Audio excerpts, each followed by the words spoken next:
I'm grateful to Ashok for giving me an opportunity of coming to the only book reading, book loving city in India. It's always a pleasure to be in Kolkata as far as books are concerned. Because whatever Kolkata is not, it certainly is a book loving, book reading city, and it's always a delight.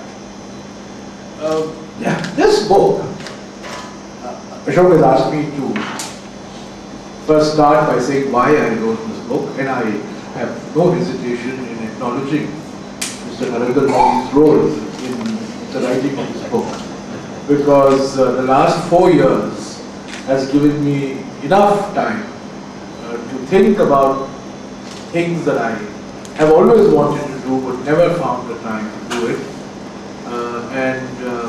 I've been able to actually write 6 books in 4 years, which is not a bad batting average. And I hope that average will not continue after 2019. But up to now, it is a good average. The reason why I wrote this book was, apart from the fact that Mr. Haksar was arguably the most influential, powerful civil servant that independent India has seen, he left behind an extraordinary archive of material. His notes, his letters, his memos, his conversations with people, the records of meetings he had. And it's thousands of pages are available in the archives at Nehru Memorial, some of it of course in the National Archives. Biography writing in India is hagiography. We either make the subject gods or goddesses, or we demonize or villainize the subject. It's very judgmental. Our biographies are very judgmental. Our biographies are not based on primary material. There are a few exceptions. S. Gopal's 3-volume biography of Nehru, and Gopal's own biography of his father, S. Radhakrishnan, my senior, are honorable exceptions. So the first thing I wanted to demonstrate is that biography writing can be based on primary material. I wrote an environmental biography last year of Indira Gandhi, which was based entirely on primary archival material available in different archives. And this book, nothing is in this book is based on any interview or any oral recollection or any memoir, so to speak. It's all based on primary material. Secondly, biographies tend to be judgmental. They tend to be psychohistories. What I wanted to do was to get away from the judgmental and psychohistory approach to biography to demonstrate that you can do a narrative biography.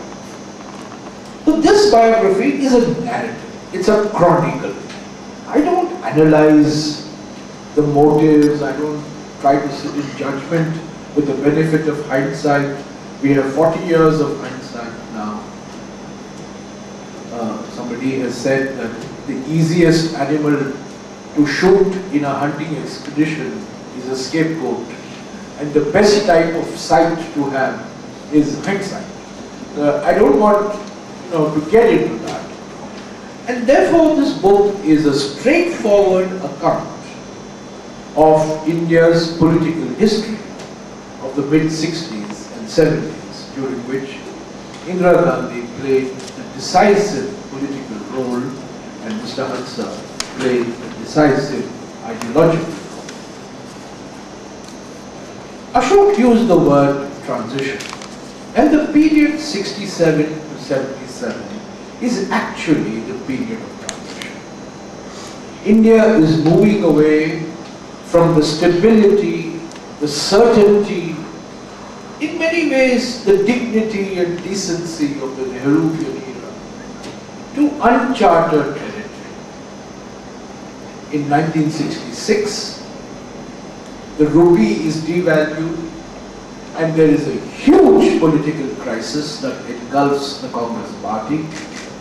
The Prime Minister, a newly appointed Prime Minister, inexperienced, cautious, tentative, takes over in January of 1966 and faces this huge crisis in her own party. Kamaraj, one great person from West Bengal who is hardly remembered today, but at that time was perhaps one of the three most powerful men in India, Atulya Ghosh. These were all people who were completely opposed to the devaluation of the Indian rupee, but Indira Gandhi found the courage to do it. And then in early 1967, in February 1967, came the electoral debacle of the Congress. The first time the Congress hegemony was broken, the Congress party lost elections in 6 large states of the country, UP, Rajasthan, Bihar, Madhya Pradesh. And the Congress party majority in parliament reduced to 282. It's very interesting how in 50 years our perceptions of politics changes. In 1967, Indira Gandhi leads the Congress to 282 seats, and the headlines of that day were Congress humbled, Congress debacle. In 2014, Mr. Modi gets 282 seats, and the headline is Modi sweeps the country. So in 50 years, because we were so used to the Congress system, we were so used to the Congress getting 350 seats, that the Congress getting 282 seats was seen to be This was the background. There was an economic crisis, monsoons had failed, 3 consecutive years of famine in this country, rice shortage, wheat shortage, devaluation fiasco, then this electoral debacle.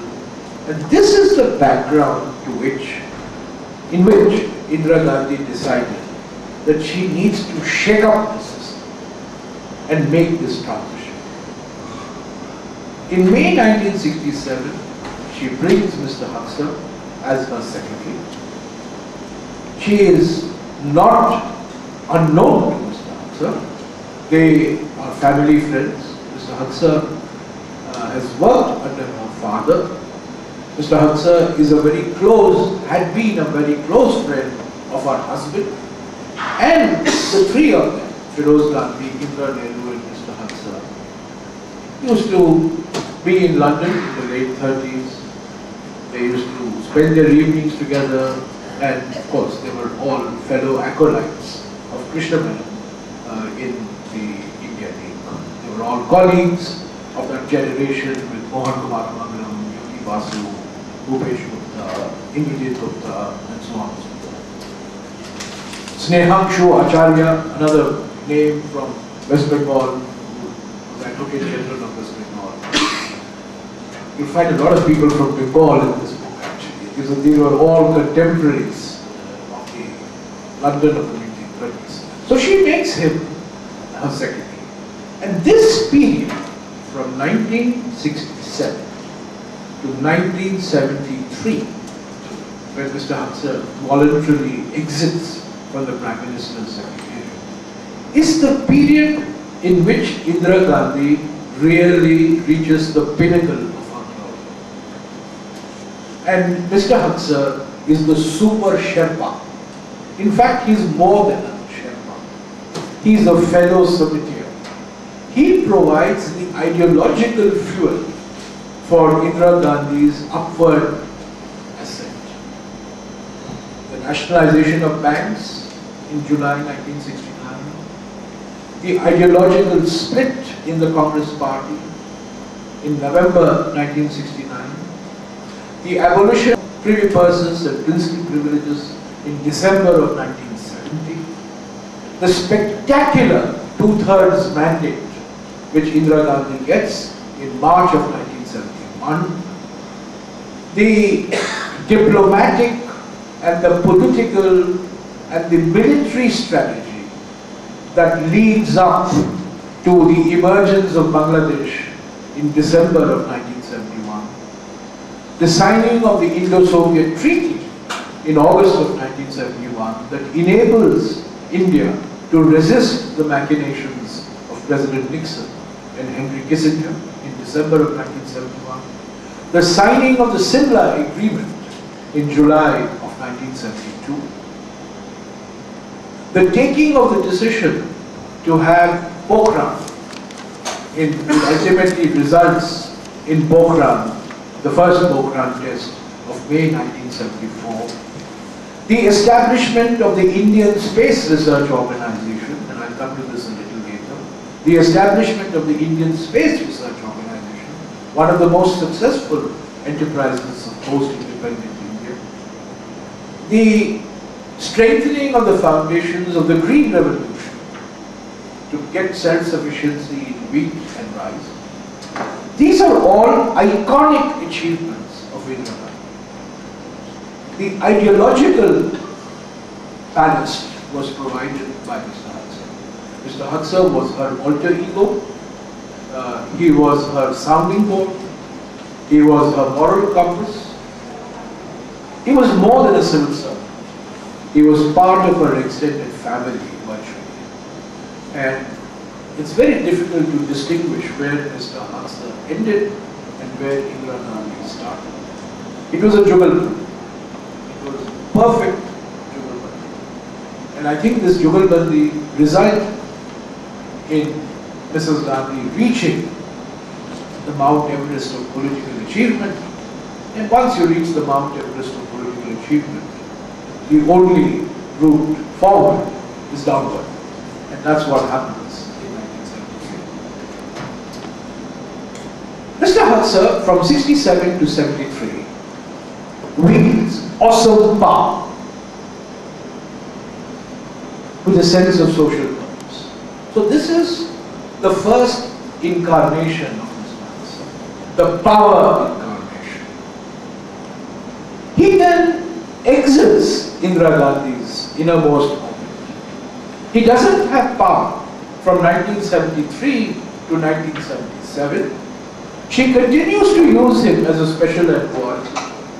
He becomes deputy chairman of the planning commission. And these were the period in which he had influence. So, from wielding power, he goes to becoming a person who is exercising influence. After 1980, he neither has power nor he has influence. He discovers a voice. He becomes a public intellectual, speaks out on public issues. Mrs. Gandhi continues to consult him. He continues to advise her. She continues to ignore his advice, whether it is Punjab or Jammu or Kashmir. There is a brief re-entry into public life when Rajiv Gandhi becomes Prime Minister and Mr. Haksar is sent as a special envoy to begin the process of reconciliation with China.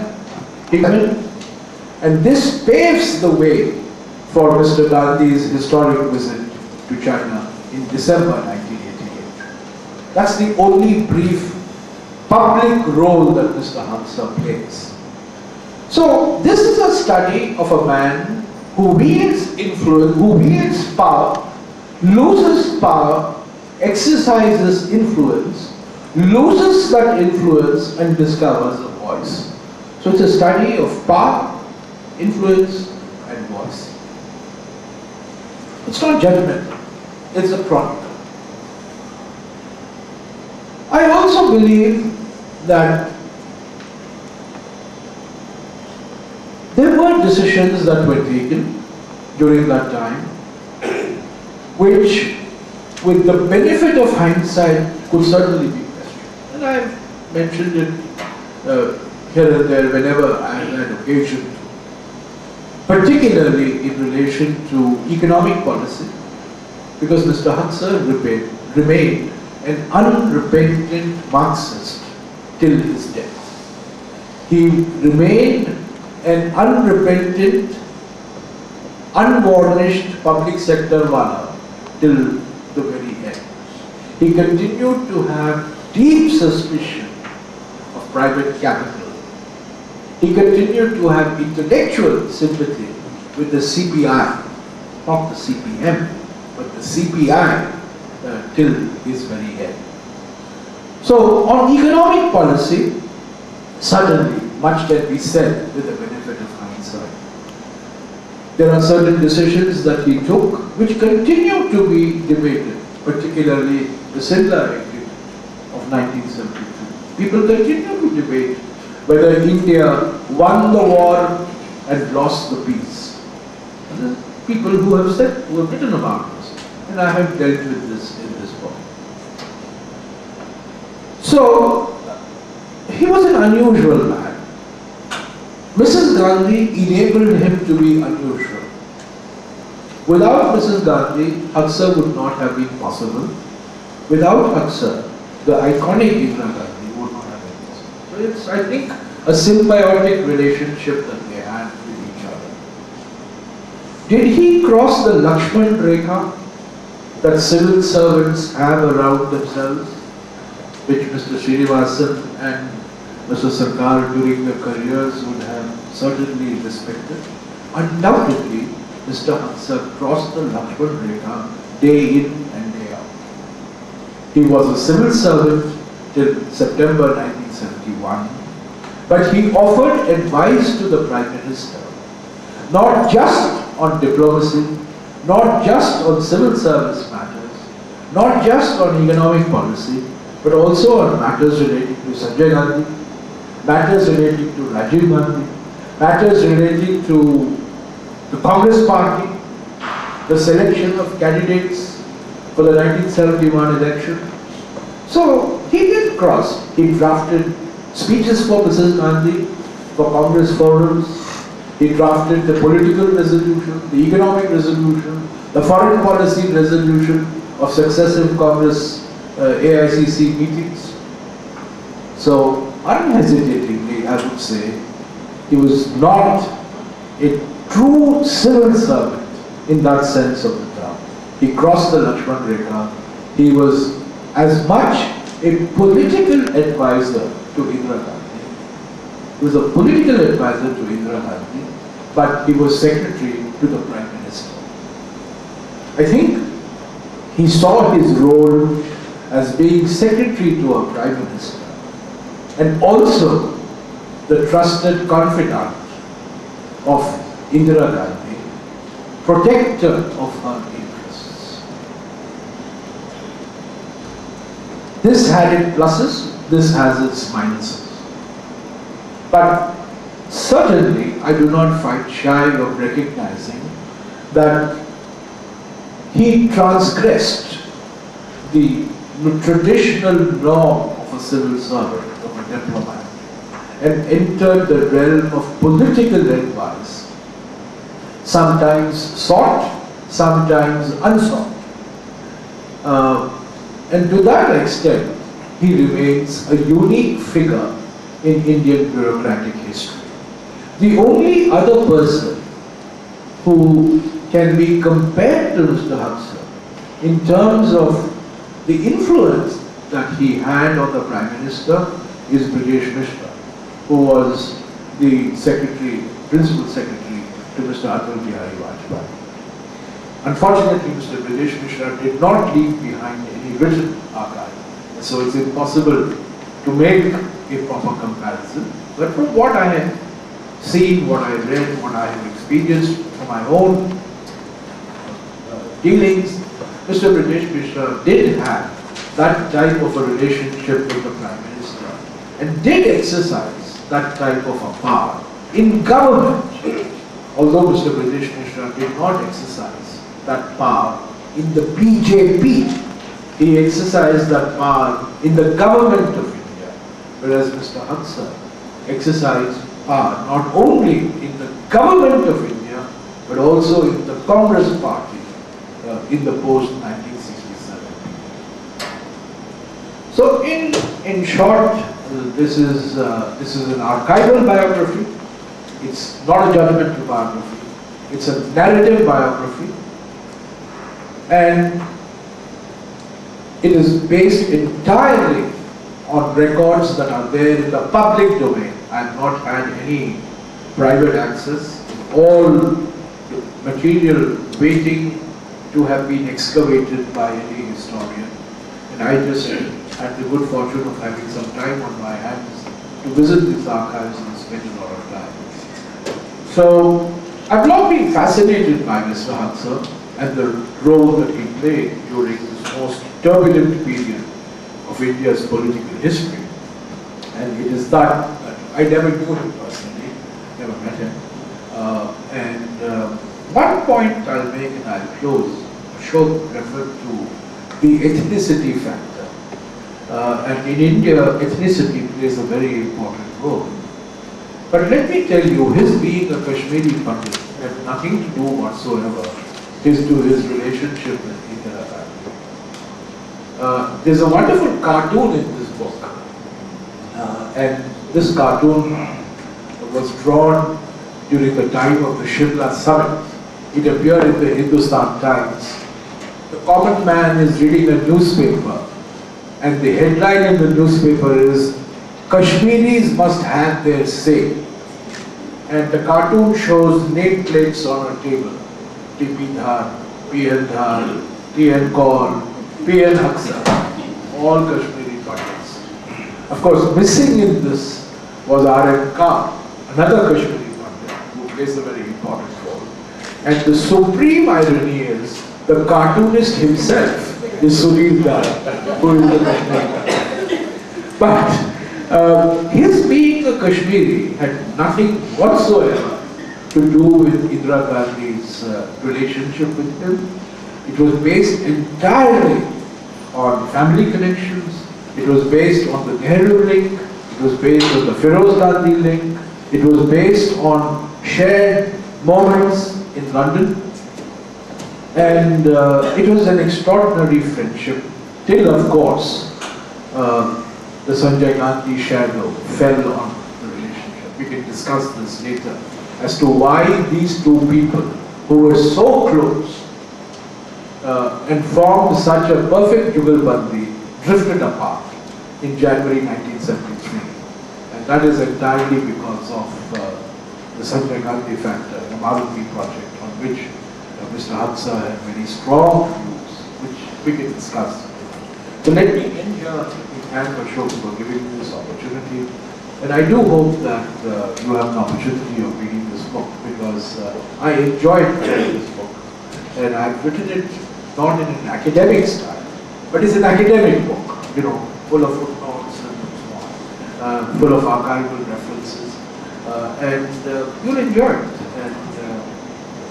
But please do not read this book through today's lens, read it as if you were living in the 70s, as if you were living in the early 80s. Because once you try to draw contemporary lessons from this book, then of course you will find many things missing here. So this was not meant to bring contemporary lessons from historical scholarship. This was just an exercise in archival